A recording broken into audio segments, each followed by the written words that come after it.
नमस्कार. महासागरच्या खरीखरीमध्ये मी सुजाता आपले स्वागत करते.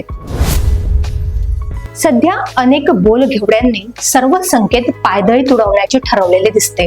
सर्वात वरचे नाव म्हणून झारखंडचे खासदार निशिकांत दुबे यांचा पहिला क्रमांक आहे. निशिकांत दुबे यांचा पहिल्या क्रमांकावर दावा आता मान्य करावाच लागेल. हे निशिकांत दुबे महोदय केवळ संसदेत बोलतात असे नाही, तर त्यांचा संचार यत्र तत्र सर्वत्र असतो. अशा या महाशयांनी सरळ सर्वोच्च न्यायालयालाच धारेवर धरलेले आहे. सर्वोच्च न्यायालयाचे सरन्यायाधीश देशात अशांतता पसरवण्याचे काम करतात असा अगदी स्पष्ट आणि प्रचंड मोठा आरोप निशिकांत दुबे यांनी केला आहे. संसदेचा एखादा खासदार अशी विधाने करतो त्याच्याशी आपले काही देणे घेणे नाही असे पक्षाध्यक्ष म्हणतात. अहो, तुमचे काही देणे घेणे नसेल तरी ते खासदार आपल्याच पक्षाचे आहेत. त्यांना अजून तरी पक्षाबाहेर काढलेले नाही किंवा त्यांच्यावर साधी कुठलीच कारवाई केलेली नाही. अशा परिस्थितीत याच निशिकांत दुबे यांनी पुन्हा न्यायालयाला म्हणजेच चक्क सर्वोच्च न्यायालयाला लक्ष केलेले आहे. निशिकांत दुबे यांच्यात एवढी हिंमत आली कुठून हा प्रश्न आता जनता विचारू लागली आहे. कारण त्यांनी पुन्हा न्यायालय लक्ष केले आहे. नेहमीच हिंदू मुस्लिमांची भाषा वापरून या देशाचे भले होणार आहे काय हे या निशिकांतला विचारणारा पक्षात तरी कोणी आहे की नाही आता संभ्रम निर्माण झालेला आहे. निशिकांत दुबे यांच्या नंतर त्यांच्याच पक्षातील जे खासदार उपराष्ट्रपती पदावर आरूढ झालेले आहेत ते धनखड आहेत, ज्यांनी सरळ सरन्यायाधीशांना लक्ष करून काही प्रश्न विचारलेले आहेत.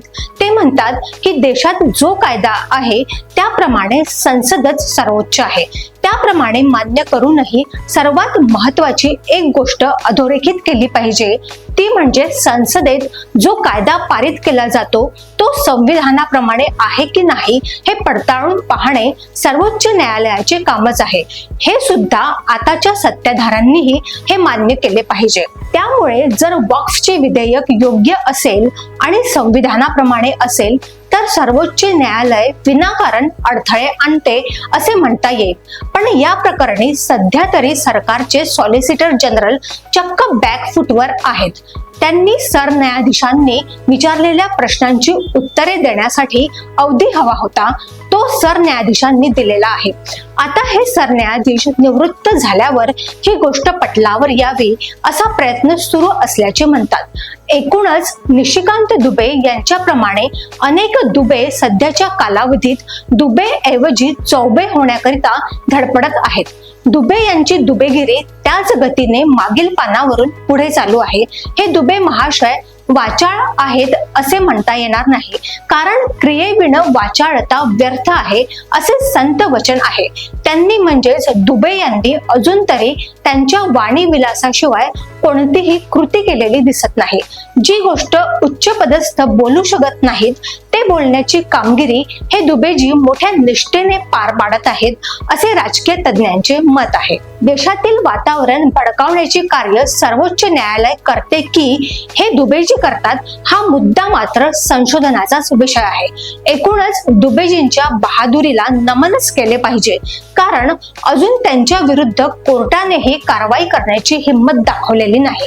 आता 5 मेला या प्रकरणाची पुन्हा सुनावणी आहे.